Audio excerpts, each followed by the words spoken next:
Hi, yeah, my name's Lenny. I used to be a professor of economics at Tufts University in Boston more than a few years ago. Um, my areas of focus were global macroeconomics, monetary economics, microeconomics, applied microeconomics, and a few other things. And then I went on to Wall Street and was involved in global macroeconomics for more than a couple of years. Anyway, I absolutely love this stuff. Um, and I've put together a little graph here because I figured it's the easiest way to explain this. The way they normally teach this stuff in textbooks is that we recognize that the demand for money is a demand for real balances. Okay, it's downward sloping in the nominal interest rate. And I've drawn a picture here of the demand for real balances, which is downward sloping. And I have shown out two interest rates at I0 and I1. Okay, we know that in the long run, inflation is a purely monetary phenomenon. If real GDP is not growing and money supply grows at 100% per year, then prices will be growing at 100% per year. Um, again, in the long run, monetary inflation is a purely monetary phenomenon. So what happens? Well, inflation acts as a tax on real balances.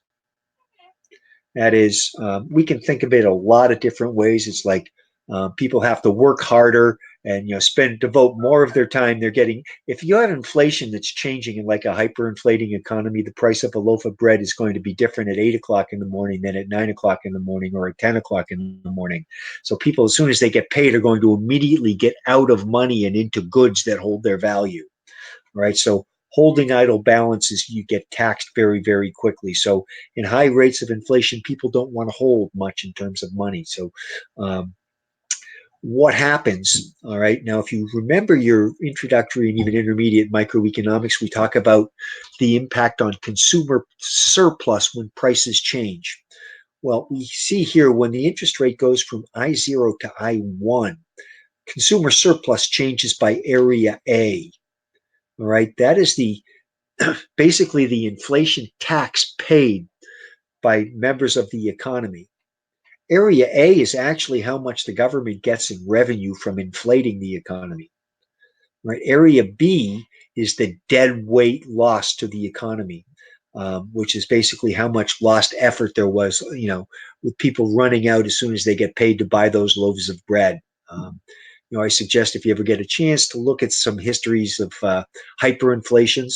Latin America, for decades, they found it very difficult to tax the rural populations.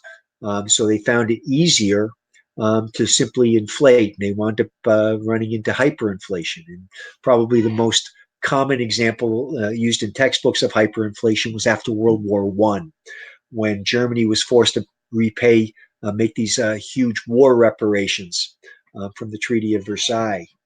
And they weren't sure how to do it. It was a huge burden. And then they decided, well, we'll just print Reichsmarks, the German mark. And in fact, the German finance minister was quoted as saying, now that we have our new printing presses, all of our problems are solved. And there are pictures and film footages of people going up to a baker with a wheelbarrow full of German money to buy a loaf of bread. And the baker takes the wheelbarrow and leaves the money.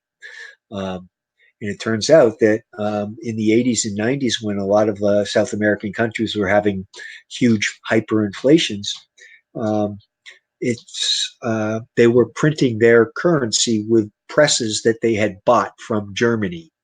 Anyway, I hope this was helpful. If you have any questions at all on microeconomics, macroeconomics, monetary economics, or anything economic, please don't hesitate to call. I got a wealth of experience and I would be more than happy to help. Thanks a lot and have a great evening.